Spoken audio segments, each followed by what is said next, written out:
or good afternoon. Time is flying by. Just want to do a new video today on magic.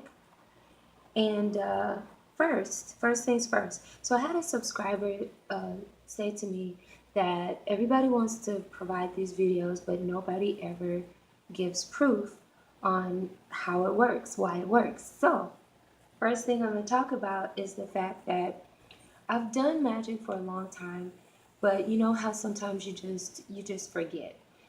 Because sometimes when life circumstances really hit us, um, your thoughts can be defeating. Sometimes you get down on yourself and you just forget. You forget the things your parents tell you to stay positive and do the right thing, and you focus so much on what someone has done to you that you forget that you have the power, you have the control to change your circumstances no matter what has happened. So just every now and then I have to remind myself. But first, if you want proof, I will give you proof. First of all, this apartment, I paid $1,300 rent for my apartment. I live with my man now, but he just moved in a couple months ago. I have been able to afford this place all by myself. And, I was working on basically from a flight attendant's salary, and I don't fly that much, because I like to keep my flying to a minimum. So I was bringing in anywhere from $1,800 to about $2,200 a month, but yet I was able to afford this place because I did my meditations and, my magical workings. I asked, let me be comfortable, let me be able to pay my bills. The love department, all right? The guy that I'm seeing now, my man that I live with, he was not in the headspace of wanting to commit to anybody. Um, I guess he was a bit of what you would call a player. Totally different now. Did my meditations, did my prayers and everything. And we're so on track now. We've been together for about a year now. Things are going well. The current airline that I work for was really hard to get in. I had tried previously to get in twice and did not get in. So I did, and please excuse my voice, I have an allergy. It's really bad. It's Georgia pollen. But anyway, did a magic experiment and I said, hey, this is the company I work for right now. This is the company I want to work for. I did a sigil for it, put it in a book, forgot about it, went back, read that book like a few years later and was like, wow, I forgot I even asked for that, forgot I even did that. But it happens. I'm here now. I'm working for that company. So I could provide a lot more examples of things that I've asked for that I've gotten, whether you want to call it magic or the power of positive thinking or the law of attraction. Either way, it works. I'm telling you, it works. Now, I'm not going to stop there. I'm going to tell you scientifically why I believe this stuff works.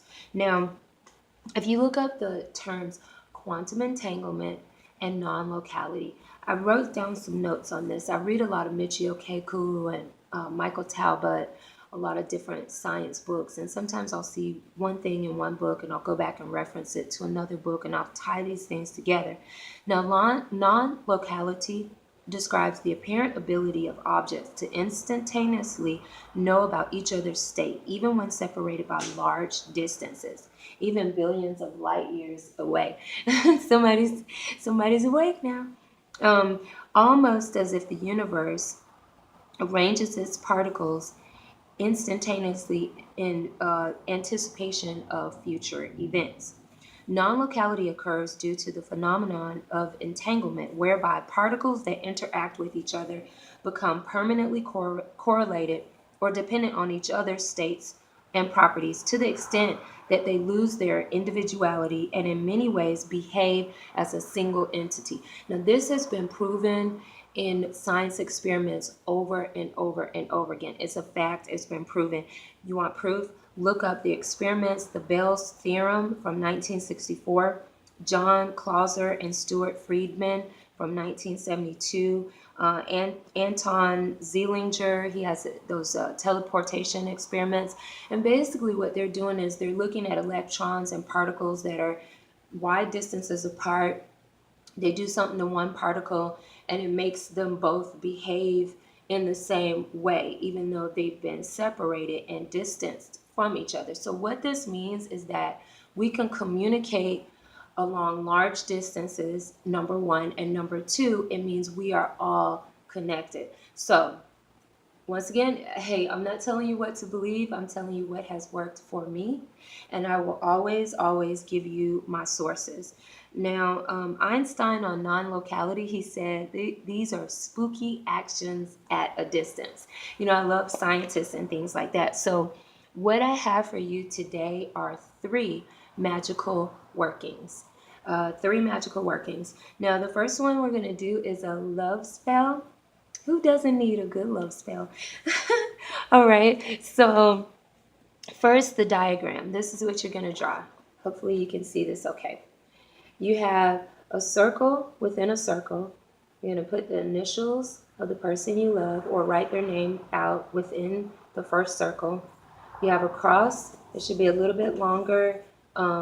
The top section is a little bit longer than the horizontal section. You're going to put a full moon or a circle on one side and your new moon on the other side. You're going to put a 6-pointed star at the top. Now, once you draw this is your diagram, all right? And you're going to put that person's name in it. And this is what you're going to say. On the other side of the parchment, you're going to write these words. Magickal Chas. That's Machididael. And Barefchas. Then place the parchment on the ground, the names face down, your right foot on top, and your left knee on the ground. Having your right hand a white wax candle that can last at least an hour. Look at the very brilliant star. You're going to look at this shiniest star in the sky, which would be the North Star. And you're going to say the following formula. This is your conjuration. I salute you and conjure you, O beautiful moon and beautiful star, as well as the shining light I have in my hand by the breath that is in me and by the earth that I touch. I conjure you by all the names of spirit princes who preside over you, by the ineffable name on that created everything, by his beautiful angel Gabriel with the prince Mercury, Michael, and Magickal. I conjure you again by all the names of God that you will send to obsess, torment, and harass the body, spirit, soul, and the 5 senses of XYZ, that's the person you love, whose name is written on the parchment, so that he or she comes to me and carries out my will, that he or she has no friendship for anyone in the world, particularly for the person you love, as long as he or she is indifferent to me.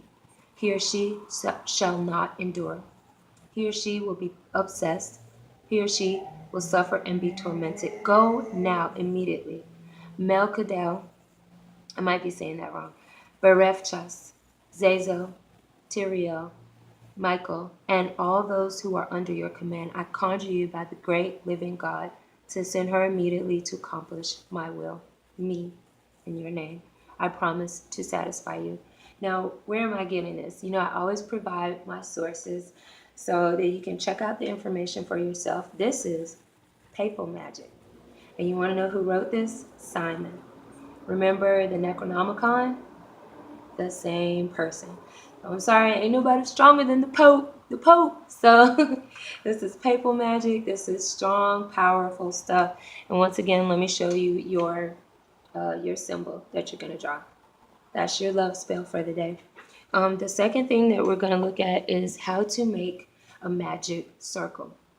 Now remember, before we talked about a magic square. Now this is one magic circle. There are many types you can make, but this is to protect yourself from ill will or evil spirits or evil people or maybe enemies. Hopefully you don't have too many enemies, but anything like that. This is to protect you from that. Now, this is the picture of one. And also, once again, this is my source. It's the Geshe, the Lesser Key of Solomon. Tetragrammaton, you know, is another name for God. And that's one of the magic circles. But I'm going to give you the instructions. I don't have it drawn out for you because it's so specific. I have to create this myself. And maybe I'll come back and show it to you later. But what you're going to do is this magic circle is to be made 9 feet across. And the divine names are to be written around it, beginning with EHYEH, and ending at Levana, which is LEVANAH, / Luna. Now the space between the outer and the inner circles that's where you're going to write your Hebrew names, and that should be bright yellow. There's a square in the center of the circle, and that's where you're going to write the word master and fill it in red. All the names and the letters are going to be in black, and in the hexagram, the outer triangles where the letters Adonai, who I believe is an angel, ADONAI, where that appears, it should be bright yellow. The centers where the T-shaped crosses are should be blue and green.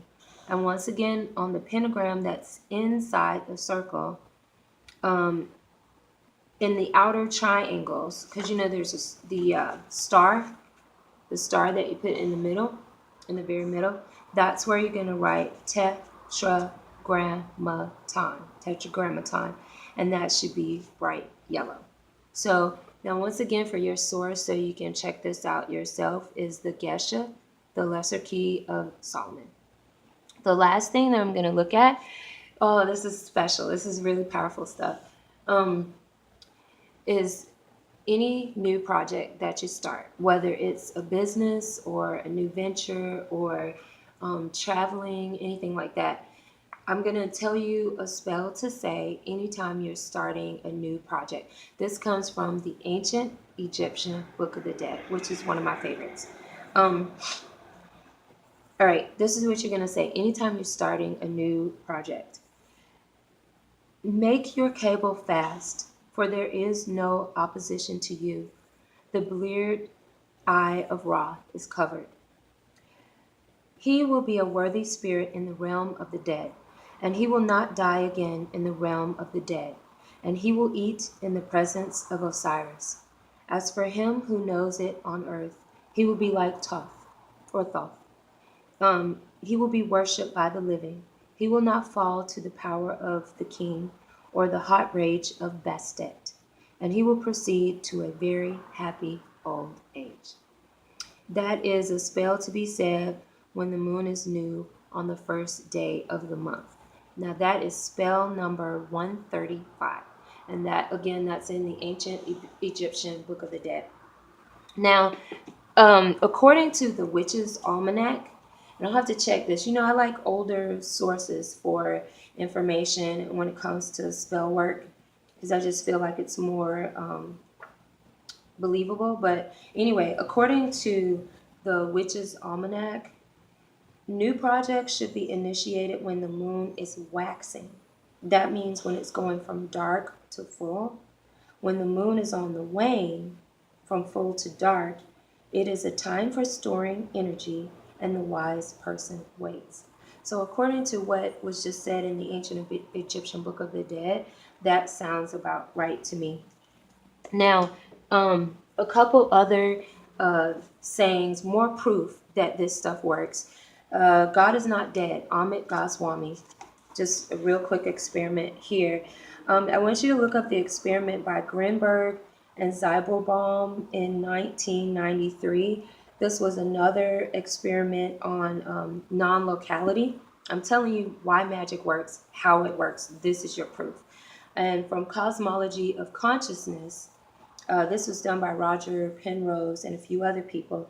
Just want to read this statement. It says, we proposed in the 90s that consciousness depends on biologically orchestrated quantum computations and collections of microtubules within the brain neurons.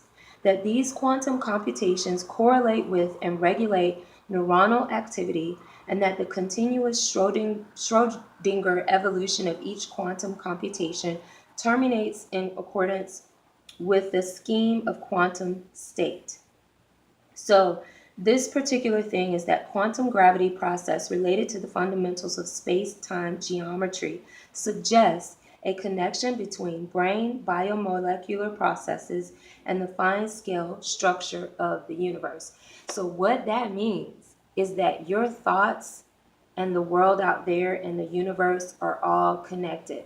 As I said in another video, we they've proven that we are made of baryonic material, and that is the same thing that stars and planets are made of. So literally, we are made of star stuff. We are all connected. So once again, stay positive. You know, I always like to end with a really good quote. This comes from Sacred Science by Swaller D. Lubitz. This was by Freud, Sigmund Freud.